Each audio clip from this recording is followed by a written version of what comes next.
Nothing in this world happens without the permission of Allah. This is a truth that every believer must understand and internalize.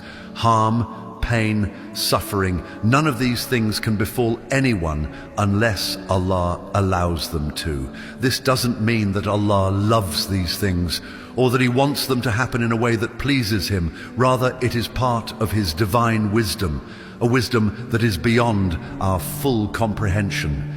There is a crucial difference between what Allah permits and what Allah loves. Allah only loves what is pure, what is good, and what leads to righteousness. He loves sincerity, justice, and acts of obedience. He loves those who seek Him, who remember Him, and who strive to do good in this world. But at the same time, He allows certain things to take place that He does not love. Things like disbelief, oppression, and disobedience. This is part of the test of life. This world was never meant to be a paradise. It was always meant to be a place of trial, a place where free will is exercised and consequences unfold. If Allah had willed, He could have created a world where no one disobeyed, where no one did evil, where everything was perfect and harmonious at all times. But that is not the nature of this life. Allah has given human beings free will, the ability to choose between right and wrong. And in order for that choice to have meaning, there must be consequences, both good and bad. There must be justice. There must be tests that separate the sincere from the insincere, the patient from the impatient, the grateful from the ungrateful. So when we see harm occurring in the world, we should not think that Allah is absent or that He is unaware. Everything is happening under His watchful eye, with His knowledge and within the framework of His perfect plan. Sometimes harm is a test. Sometimes it is a means of purification. Sometimes it is a reminder. And sometimes it is a punishment for wrongdoing. Whatever the case, nothing happens outside of Allah's wisdom. And yet there are people who seek to cause harm deliberately, people who align themselves with the forces of darkness rather than with the guidance of Allah. These people use forbidden means to achieve their goals, seeking power and control through manipulation and deception. They step into the realm of magic, a realm that is deeply intertwined with the influence of Shaitan. The world of magic is not what many people think it is. It is not simply a set of tricks, illusions, or harmless entertainment. In reality, it is something far more sinister. Those who practice magic are not simply performers or illusionists. They are individuals who have willingly submitted themselves to the service of Shaitan. They have made a pact with the forces of evil in exchange for certain abilities, certain privileges that allow them to deceive, harm, or control others. Just as a believer dedicates their life to worshipping Allah, a magician dedicates their life to serving Shaitan. Their thoughts, their actions, their rituals, all of these revolve around strengthening their bond with the jinn, maintaining their status within this dark world, and furthering the agenda of Shaitan on earth. They seek influence, power, and control through methods that are forbidden, through means that require them to engage in acts of deep corruption and impurity. For a magician to gain power, they must first submit. They must prove their loyalty, and this is not a simple process. The world of magic is not an easy or innocent one. It requires sacrifice, and not just in a symbolic sense. A magician must engage in acts of extreme disobedience to Allah in order to strengthen their connection with the jinn. These acts often include things that are repulsive, things that are morally and spiritually destructive. Defiling the Quran, engaging in sacrilegious rituals, performing acts of extreme filth and impurity.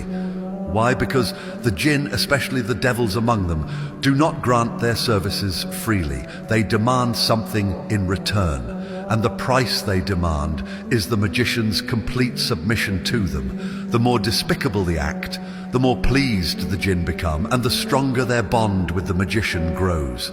In return, they offer their assistance in deceiving people, in harming others, in creating illusions that mislead and manipulate.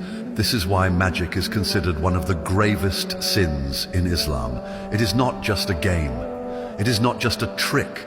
It is an act of outright rebellion against Allah. It is an agreement between a human and the forces of evil, a contract in which the magician willingly aligns themselves with the enemies of Allah.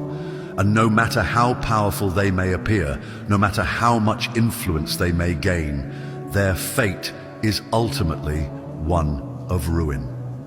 Allah has already decreed that the forces of Shaitan will never truly succeed, that their plots and plans will always be weak compared to the power of Allah. But what exactly is magic? What is its nature? How does it work? Linguistically, the word Sihr in Arabic carries the meaning of something hidden, something mysterious, something whose true cause is concealed from the observer. This is an important distinction because it helps us understand how magic operates. Magic is designed to create confusion. It is meant to make something appear different from what it really is. It thrives on deception, on tricking the senses, on manipulating perception.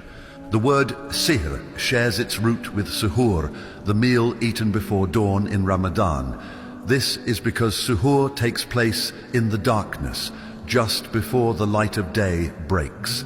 Likewise, magic operates in the shadows. It relies on secrecy, on illusions that hide the truth from those who witness them. From an Islamic perspective, magic is not simply an illusion. It is a real and dangerous force. It involves summoning and commanding the jinn to perform tasks that seem beyond human capability. Because humans cannot see the jinn, the effects of magic appear supernatural, as though they defy the laws of nature. But in reality, they are merely the work of beings that exist in a different realm. Beings that have their own abilities, their own limitations, and their own deceptions. Some forms of magic are based purely on illusion, where the magician tricks the eyes of the audience, making them believe they are seeing something that is not actually there. This is what happened in the time of Pharaoh when his magicians cast their ropes and staffs, making it appear as though they were moving like snakes. But the Quran clarifies that these objects were not actually transformed. They only bewitched the eyes of the people. Other forms of magic, however, go beyond illusion. They involve real, tangible harm, causing sickness, breaking up marriages, instilling fear, or even leading people to their own destruction. This type of magic is more than just deception. It is an actual spiritual corruption, a direct interference in the natural order through the assistance of the jinn. Regardless of its form, magic remains one of the most dangerous and forbidden practices. It is a tool of Shaitan, a means by which he seeks to lead people astray, to make them rely on forces other than Allah, and to entangle them in a web of sin and destruction. But for those who hold firm to their faith, who seek protection through the words of Allah, and who place their trust in Him alone, magic holds no true power. Its illusion may seem great, but in reality it is weak before the will of Allah, who alone controls all things. Shaitan has one primary goal: to lead humanity away from Allah. Since the beginning of time, his mission has been to deceive, to manipulate, and to drag as many people as possible into disbelief. He made a promise, a vow to Allah that he would misguide humanity from every direction. He would come to them from in front, from behind, from the right, and from the left. He would whisper doubts into their hearts, tempt them with false promises, and distort their perception of truth. And he declared that most of humanity would follow him, that they would be ungrateful, that they would forget their purpose and lose themselves in this world. Shaitan is relentless in his pursuit. He does not rest, he does not hesitate, and he does not give up. Every day, he and his followers work to create distractions, to make people question their faith, to lead them step by step into sin. He does not always attack directly. Sometimes he starts with a small whisper, a tiny suggestion that seems harmless. But over time, that whisper grows into something greater, something that takes root in the heart and turns people away from the path of Allah. One of the most powerful tools Shaitan uses is deception. He makes falsehood appear as truth. He beautifies sin. He makes what is haram look tempting and desirable, while making what is good and pure seem difficult and burdensome. He promises wealth, power, and pleasure, but he never delivers real fulfillment. He lures people with temporary satisfaction, only to leave them lost and empty. His primary target is faith itself. More than anything, Shaitan wants to lead people into disbelief. If he can convince someone to reject Allah, to doubt his existence, or to associate partners with him, then he considers his mission successful. But he does not stop there. If he cannot make someone disbelieve outright, he will try to corrupt their faith. He will plant seeds of arrogance, make them lazy in their worship, make them delay their prayers, make them question why they should follow the commands of Allah. He will make them believe that they have plenty of time, that they can repent later, that there is no urgency in submitting fully to Allah. And for those who do believe, Shaitan finds other ways to attack. He creates division among them, makes them argue over minor issues, makes them lose focus on the bigger picture. He whispers jealousy, hatred, and arrogance into their hearts, making them look down on one another instead of uniting as one ummah. He fuels ego, pride, and self-righteousness, turning worship into a performance rather than sincere devotion. Another major tool of Shaitan is magic. Magic is one of the strongest weapons he uses to manipulate people, to spread misguidance, to break relationships, and to create chaos. Magic is not just an illusion or a trick. It is a contract between humans and jinn, a deliberate alliance with the forces of evil. Those who practice magic do so with the help of the jinn, and the jinn do not assist without a price. Magic operates in different ways. Sometimes it is used to cause sickness, to weaken a person's body or mind. Other times it is used to break apart marriages, to create hatred between loved ones, to ruin friendships and destroy families. It can be used to manipulate emotions, to make someone love or hate another person unnaturally. And in some cases, magic is even used to kill. But magic is not always what it seems. The Quran tells us about the magicians in the time of Pharaoh, how they made it appear as though their ropes and staffs were moving like snakes. In reality, they had not transformed at all. What they had done was bewitch the eyes of the people, creating an illusion that seemed real. This shows us that magic is often about perception. It tricks the senses, manipulates vision, and deceives the mind into seeing something that is not actually happening.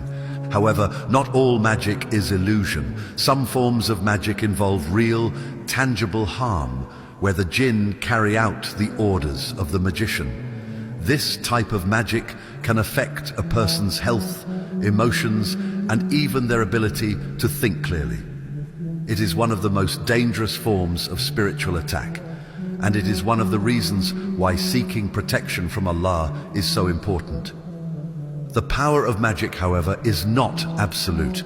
It cannot override the will of Allah. It does not function independently. It only works when Allah allows it to, as part of His divine decree. This means that no matter how powerful a magician may seem, no matter how strong the effects of magic may be, they can never overpower the protection of Allah. The story of Prophet Musa is a perfect example of this. When he was confronted by the magicians of Pharaoh, they performed their tricks, deceiving the eyes of the people. But when Musa threw his staff, it became a real, living snake that swallowed their illusions whole. This was a clear sign that the power of Allah is far greater than any deception created by man or jinn. The magicians, who had dedicated their lives to serving Pharaoh, immediately recognized the truth. They knew that what they had done was mere trickery, but what Musa had done was real.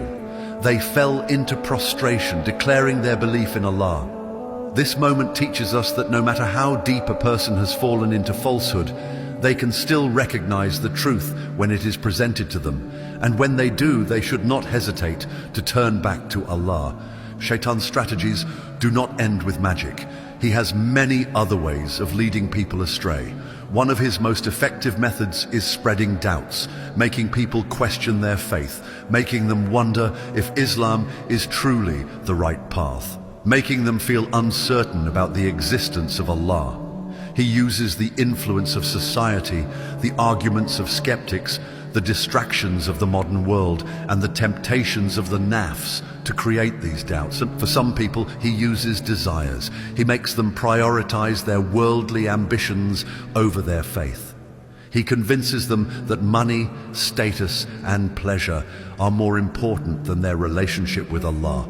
He makes them chase after temporary satisfaction until they become so attached to this world that they forget about the next. For others, he uses pride. He makes them arrogant, makes them believe that they are superior to others, that their knowledge or achievements make them better.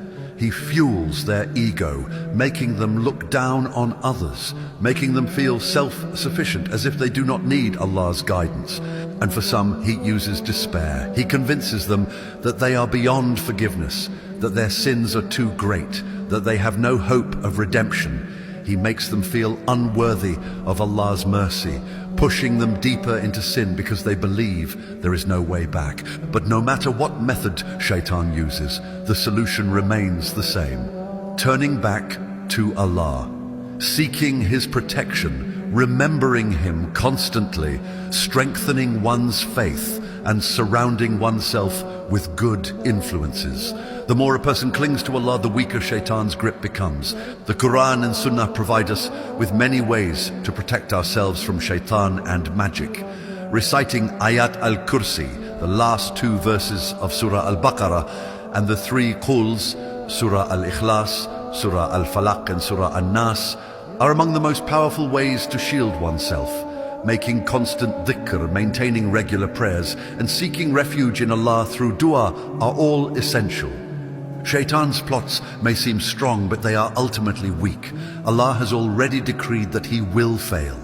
He may deceive some, he may misguide many, but those who hold on to their faith, who seek Allah's help, and who remain steadfast will always overcome his tricks. The key is to never be complacent, to always seek knowledge, to always renew one's faith, and to never let Shaitan plant seeds of doubt or despair in the heart. Because at the end of the day, it is Allah alone who holds power over all things.